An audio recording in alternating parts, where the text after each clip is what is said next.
Madam present Telugu రాష్ట్రాల్లో betting సంబంధించి war నడుస్తుంది. సో బెట్టింగ్ చేసే వాళ్ళని, బెట్టింగ్ ప్రమోట్ చేసే వాళ్ళని అరెస్ట్ చేస్తున్నారు. సో వీటి మీద ఎలాంటి కేసెస్ ఉంటాయి? గేమింగ్ యాక్ట్ అనేది మనకి తెలంగాణ స్టేట్కి కానీ ఏపీకి కానీ గేమింగ్ యాక్ట్ అనేది ఉంది. దాంట్లో ఇట్లాంటి బెట్టింగ్ యాప్స్ ఓకే ఇలా డబ్బు గుంజడము, డబ్బు పెట్టి గేమ్స్ ఆడడము ఇవన్నీ నేరం యాక్చువల్లీ.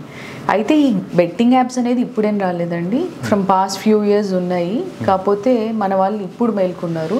2023లో విపరీతంగా ఈ బెట్టింగ్ యాప్స్ ఎలా ఉండేవి అని అంటే సెకండరీ ఇన్కమ్ అని చెప్పి మనుషుల్ని అట్రాక్ట్ చేయడము, వాళ్ళకి మెసేజెస్ పెట్టడము, అక్కడి నుంచి వాళ్ళని ఒక వాట్సాప్లోనో టెలిగ్రామ్ ఛానల్లోనో యాడ్ చేసి అప్పుడు దాంట్లో వీళ్ళతో గేమ్స్ ఆడిపించడము, విపరీతంగా ఇన్వెస్ట్ చేయడము, కొన్ని లక్షల్లో ఇన్వెస్ట్ చేసిన తర్వాత ఇంకా డబ్బు రానప్పుడు అప్పుడు ప్యానిక్నెస్ అయిపోయి ఒక్కొక్కరు ఒక నార్మల్ మిడిల్ క్లాస్ పీపుల్ కూడా 45 లక్షలు 60 లక్షలు 70 లక్షలు అంత ఎక్కడి నుంచి వచ్చింది వీళ్ళకి డబ్బు అని అంటే వీళ్ళు క్రెడిట్ కార్డ్ లోన్స్ ఇవన్నీ అప్లై చేసుకొని బెట్టింగ్ యాప్స్లలో ఇన్వెస్ట్ చేసి పూర్తిగా డబ్బు పోగొట్టుకొని సూసైడ్ చేసిన సందర్భాలు ఎన్నో ఉన్నాయి.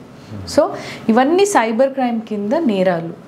ఓకే, సైబర్ ఫ్రాడ్స్ ఇవన్నీ డెఫినెట్గా మనం ఇట్లాంటి వాటిలో మోసపోయినప్పుడు వెంటనే సైబర్ క్రైమ్ సెల్లో మనం కంప్లైంట్ ఇవ్వాలి.